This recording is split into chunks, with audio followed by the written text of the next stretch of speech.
Now we're going to deal with some Italian sculpture. And we're starting with Adelmo.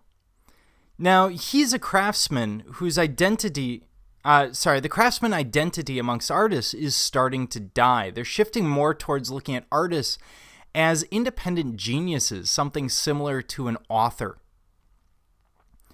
And there's an inscription with this piece that says, "Amongst sculpture, your work shines forth, Adelmo." And he was probably an itinerant German sculptor, thought to have a workshop. Most of these artists, is not only at this period, but also in the Renaissance and later, have entire workshops working with them. They're not independent geniuses. And he's credited with training other important sculptors who will work in northern Italy.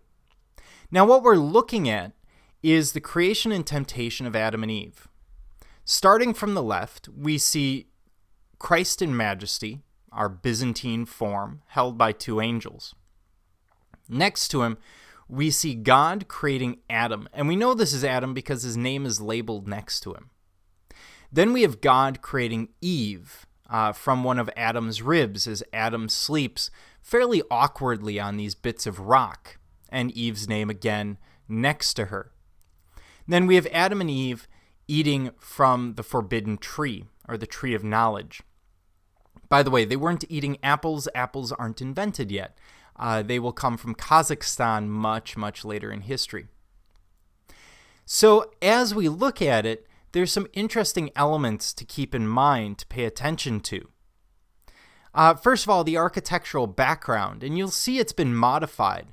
So we see columns every so often, but they're eliminated when necessary. So for example, we'll see this column behind Adam, but we don't see it continue behind the tree of knowledge. And that's because it would have taken away from that tree. The emphasis here is on original sin, sort of a basic component of Christianity, the idea that this sin of Adam and Eve eating from the tree of knowledge is passed down to everyone born on earth. It also shows us the nude at this time. Adam and Eve are very rare because they are depicted nude quite regularly in art because of the story in the Bible, where it makes it very clear that they would have been nude most of the time.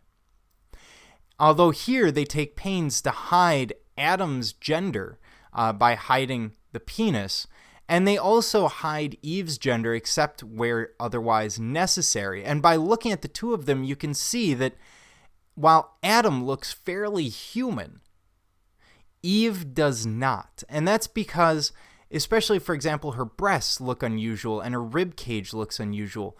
The artist is not looking at a woman, he's looking at a man and trying to depict the man in a female form. And he may not even be looking at a man, he may be looking at himself, imagining the female form. This isn't to say that artists didn't look at females, but they can't use them as models. In fact, they can rarely use men as models.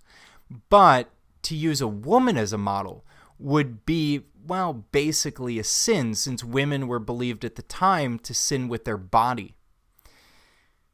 Now from here, we move to an image of King David, who happens to look an awful lot like, well, yeah. But back to King David. What we're seeing here is an increased interest in large-scale sculptures in the round, which we see here. And this is a statue in a niche, something that the Italians will be particularly keen on. Although it's not necessarily influencing during the remainder of the Romanesque, this sculpture becomes influential during the early Renaissance. And what we're seeing is some Greek ideas slowly coming back.